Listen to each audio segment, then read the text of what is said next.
ہمارا یہ مسئلہ بن گیا ہے کہ ہم ہوا کے رخ کے مطابق جینا چاہتے ہیں۔ یہ دیکھیں ایک تازہ بل پاس کیا ہے ہماری حکومت نے جنسی تبدیلی کے تعلق سے بل۔ یاد رکھو اللہ نے جس کو جو بنا دیا ہے اللہ کی تخلیق کو بدلا نہیں جا سکتا۔ آپ کسی ایک چھوٹے سے گروہ کو تحفظ دینے کے لیے اس کا سہارا لے کر اگر کوئی ایسی حدود کھولیں گے کہ جو فطرت سے جنگ ہے، تو یاد رکھنا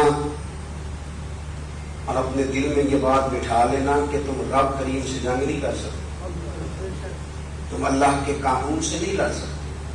اس لیے اس طرح کے سیاہ کارنامے کر کے تم اپنے لیے مذمت کے دروازے کھولتے ہو۔ یہ جو کچھ ہماری حکومتیں کرتی ہیں یہ اصل میں نا مرعوب ہو گئے لوگ، مرعوب۔ میں آپ کو بڑی ذمہ داری سے کہتا ہوں، میرے پاس بڑے بڑے مالدار لوگ اور بڑے بڑے عہدوں پہ لوگ بھی یورپ امریکہ سے مرعوب دیکھے، ان کے اوپر روک طاری ہو جاتا ہے کہ پتہ نہیں وہ کدھر پہنچ گئے اور ہم پتہ نہیں پیچھے رہ گئے۔ یہ جو احساس کمزوری ہے اس سے نکلو۔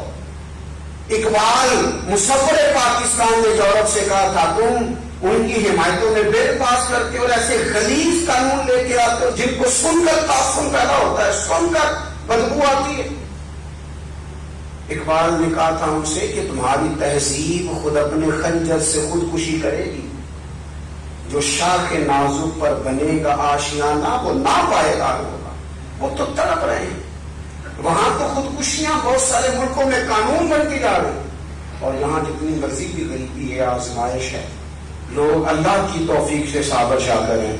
تو بجائے اس کے کہ تم کچھ لوگوں کا رجحان اللہ رسول کی طرف کرو نئے سے نہیں، تو اس بل میں فوری طور پر اس کو واپس لیا جائے اور علماء کے بورڈ کے سامنے بیٹھ کر چیزوں کو دیکھا جائے۔ کوئی ایسا قانون جو شریعت اسلامیہ سے ٹکرائے وہ آئین پاکستان کہتا ہے کہ پاکستان میں بنایا جا سکتا نہیں۔